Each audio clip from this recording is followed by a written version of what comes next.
Hi, we're Lewis and Shelley, and for the next 4 days we'll be exploring the spectacular Andalusian capital of Seville. We're now touring our third country of our 3-month Interrail adventure, and we cannot wait to plunge ourselves into the Spanish culture and savour the delicious food. And so without further ado, let's see where our adventure takes us. Hello and good morning. It's another moving day today.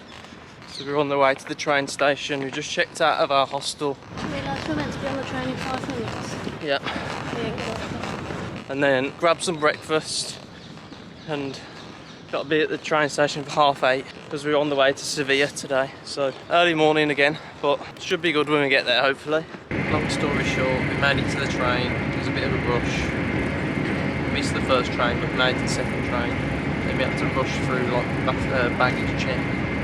And then managed to make it, so Shelley's not too happy again today, but I think she just needs some good food, so a bit more of a chilled experience, because at the moment it's not been very chilled, so hopefully the next few days in Seville will be more chilled.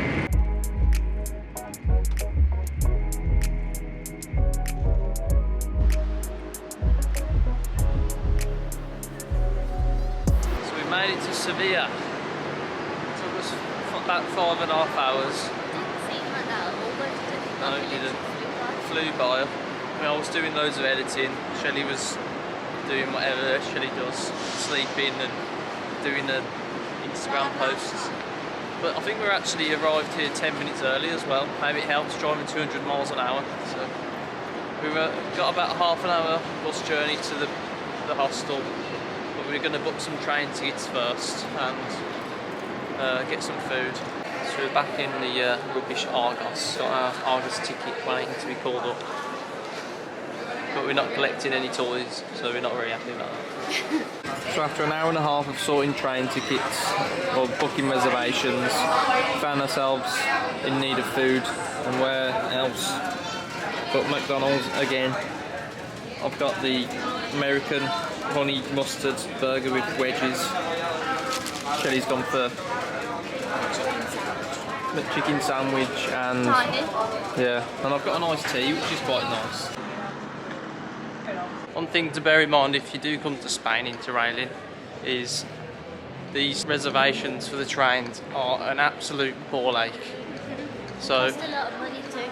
Yeah, we spent a lot of money and a lot of time on these reservations because basically you can't book them online, so you have to go into the station, wait for your ticket to be called, which can take, I think it took us about 50 minutes or so, and then we had to go through every single train we wanted to get, put our reservation in, get it paid for, do the next one, and so on and so forth. We did about 5 or 6 trains in total, and it took ages, an hour and a half around I think in the end.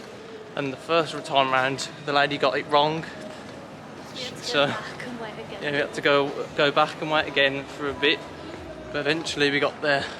And we're all sorted for Spain now. Yeah, we got all of our tickets for Spain sorted. So we've got 3 nights here, and we basically just want to rest and recuperate from what's been quite a hectic 2 weeks of travel so far. And Lewis is in desperate need to do some washing. Yeah, I'm in severe need.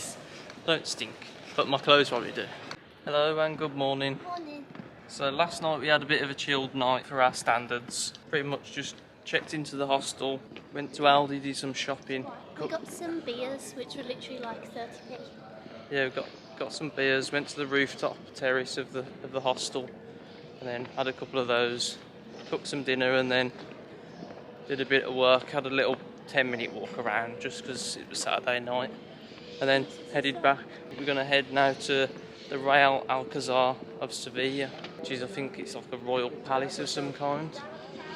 So we'll see what that's like. Apparently they filmed some scenes from Game of Thrones there, so yeah, we're just like a 5-minute walk away and we'll be there.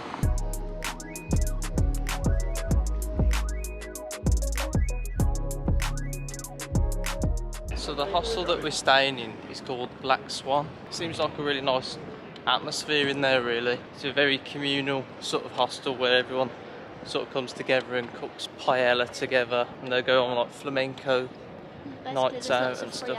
activities.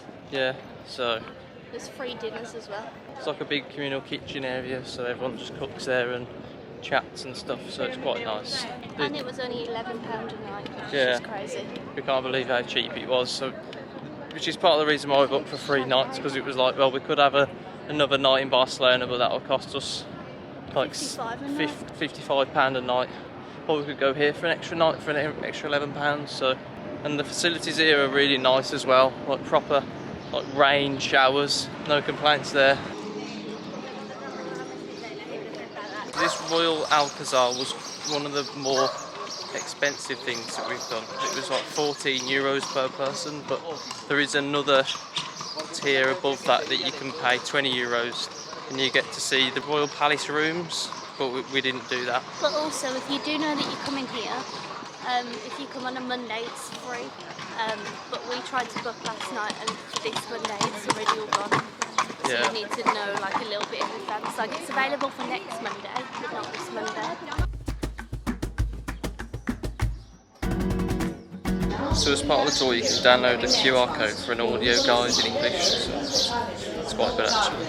But it does mean it look like you're walking around with your phone. The Real Alcázar translates to Royal Palace, and as the name suggests, it is one of the many homes which the Spanish royal family still uses today. The Alcázar has both Christian and Islamic influences in its stunning design, as it was originally built as a fort in the 10th century by the Mudéjar, who were a group of Muslims that settled in this area during this period. The Alcázar was taken over by the Christian king Fernando III in 1248 and has been used as a monarchical residence ever since. In 1987 the Alcázar was registered as a UNESCO World Heritage Site, and it's fair to say the architecture blew us away. Well, me anyway. Looks like honeycomb. Ferrero Rocher as well actually. No, not really.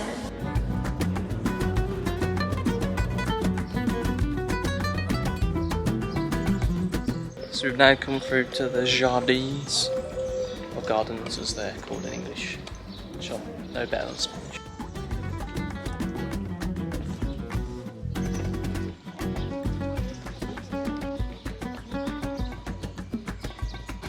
Is that a baby peacock? I think so.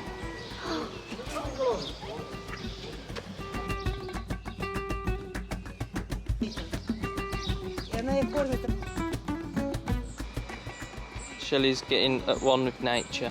What do you think of the Royal Palace of Alcázar?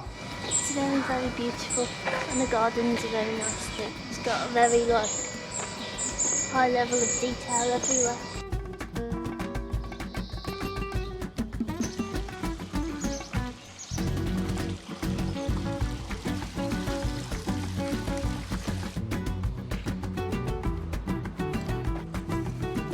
I can't tell if the fountains are really cool or just really lazy.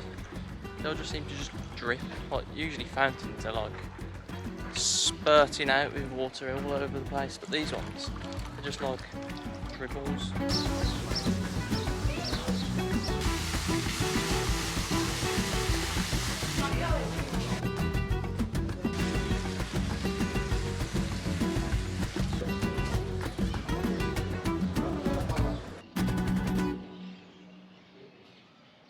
I think this is what travelling's supposed to be like. Chilled Sunday, walking around the really cute palace and gardens, not stressing about getting on trains and what we're going to eat. So that's all we've been stressing about the last few days, so nice to chill out again.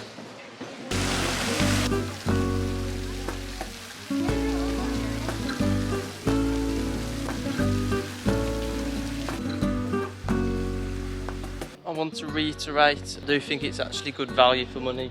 That this is actually €14 because we've actually been here since 11:30, it's now 2 o'clock and we still haven't seen everything, so I think you get quite a lot for your money really, because the gardens and the palace are just really beautiful.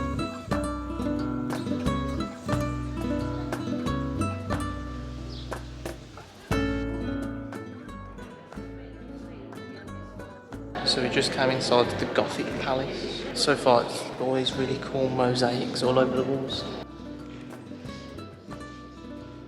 So this is the tapestries room. Actually quite amazing really how big these are. Someone's just sat and weaved all of these.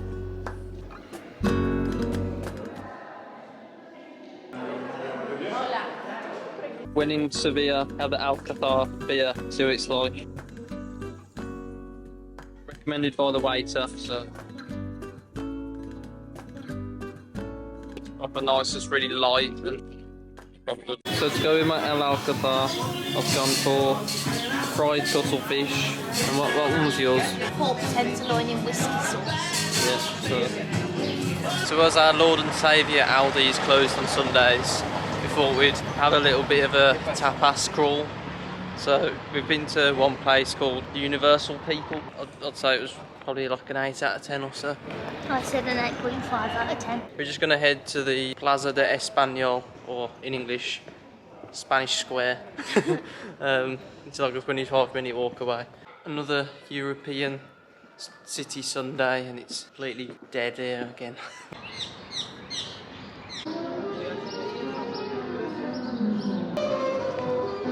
No one's.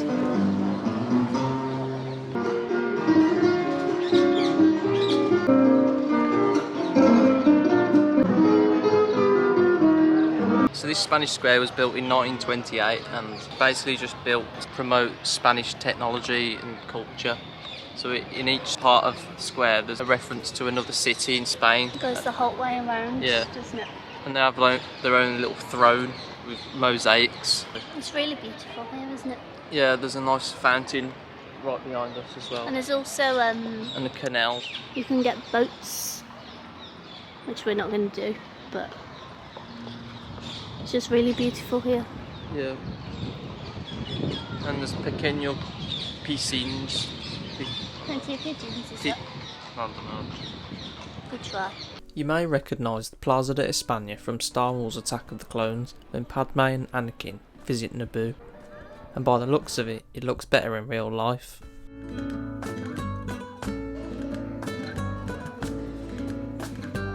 Lewis always thinks it's a good idea to walk off and leave me in Spain when I don't have a phone.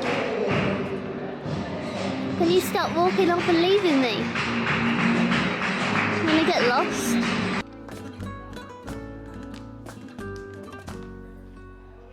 So right next to the Plaza de España is the park Maria Luisa. So we're just having a little look around there. It's a nice little park from what we can see. But we're hungry and want more tapas, so yeah, we probably won't last long.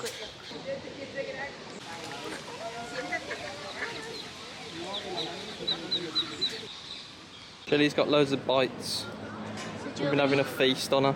During my siesta today, I was clearly the main meal. So we came to the tapas place. There's not really a queuing system here, so we just basically had to try and grab a table whenever we could. Luckily there was a nice couple from the Netherlands who caught us trying to scour for a table and let us jump on theirs. So we're just about to order now. You know what you're going to have? I don't know, I know I'm getting calamari and patatas bravas. Well, patatas aioli. So the place we came to is called Bodega Santa Cruz, and it's a lot cheaper than the last place we went to earlier. So I think we're going to have a few dishes each. So I've done some patatas bravas. I mean, it doesn't look good from the videos, but and some chicken skewers. Shelley's had some, what is it? Patatas aioli. Patatas aioli, but because it's cold, she doesn't want it, so I'm going to have to eat it instead. And then she's had some calamari, but she's already finished that, so that must have been alright. Calamari was good. That tapas, as you probably could tell, wasn't the best, but it was the cheapest that we've found anywhere, so I guess you get what you pay for, so we're not too bothered. Yeah, we had like 4 tapas plates and then I had a sangria and Lewis had a Sprite and it came to like €13. So. Yeah, can't complain at that really. It's kept us going, so that's it. That's the main thing. Maybe like the whole purpose of that one though is like I think it's more about like having a drink and then just having a snack on the side. It's not meant to be like it's an authentic tapas bar. It's not like a sit-down meal kind of place. Yeah. So. But we've just walked down the road and we've come to the Giralda, which looks very beautiful, just in front of us. I think that's where we're going to be heading tomorrow. So we're going to try and get get there quite early, I think, and try and beat the crowds. Because at the Alcázar earlier, when we were trying to take photos and stuff, it was quite busy at times because we went at like 11 o'clock. So hopefully if we get there bright and early, we might have the place to ourselves a little bit more. We're going to head back to the hostel now because I don't feel too well tonight. I've got a bit of a migraine, so I think I need a bit of a rest. I mean, I've already had a nap today, but I think that's probably what set it off, to be quite honest with you. So yeah, bit of a rest, and then hopefully it should be a bit fresher for tomorrow.